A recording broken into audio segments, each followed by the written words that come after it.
Huwag na kayo magtaka kung bakit ano to, half na lang to. Kasi na ano ko na nung nakaraan. Yan guys. Hiniwa ko na nung nakaraan guys. Yan, paborito ko talaga yung ano na to, itong melon na to.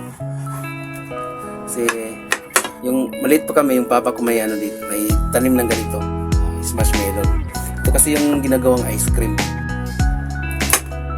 Na melon. So ayan, hihiwa tayo ng melon.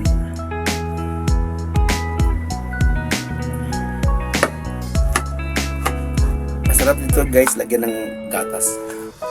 Saka i-shake, sarap.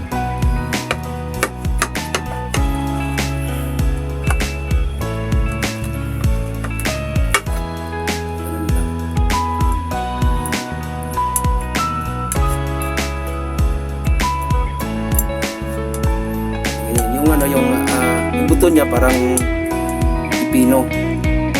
Pipino sa Pilipinas.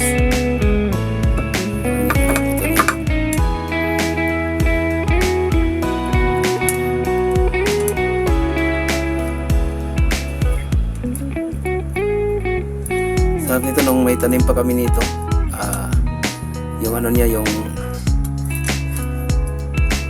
kapag sobrang hinog tapos nandun sa anuan, sa puno pa niya.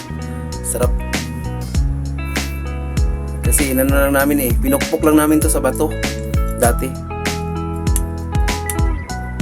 Malapit kasi sa ilog yung taniman ng ganito namin. Kaya minsan naliligo kami sa ilog tapos kumukuha kami ng ganito.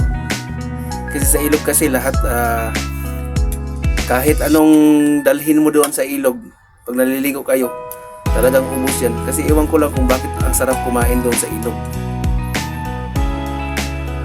Kahit anong dadalhin mo doon. Minsan nga, pupunta kami doon sa ibabaw, tapos nakaw ng mga mais. Ganun yung ano ng bata ko kami. Tapos magpapaanod kami sa ano sa ilog.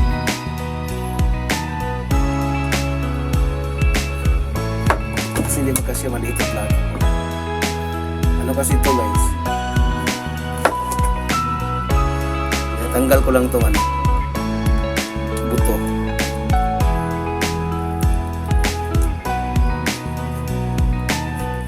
Hindi ko rin natanggal lahat kasi dito kasi yung matamis matabang na kasi yung dito sa bandang baba.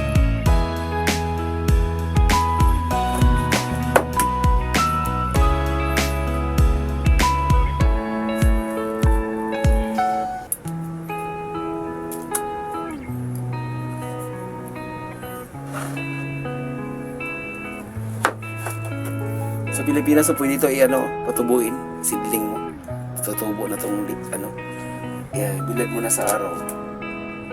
Pag tumuyo na, pwede mo rin siyang sa may lupa.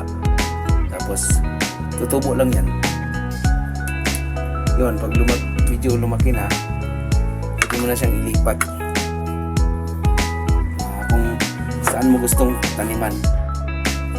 Tsaka wala ding pili ito guys, kahit na hindi masyadong malinis, kahit may mga damo-damo.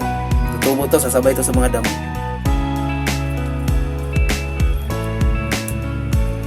Hindi lang ganito yung tanim ng ano ko dati. Yung papa ko. Yung bata pa kami. Meron din siyang mga tanim na carrots at saka radish. Ano man yung radish? Yung labanos. Para lang siyang kamote na sarap niya tingnan, lalo na makikita mo na yung laman ng carrots. Tingnan natin ito kung matamis.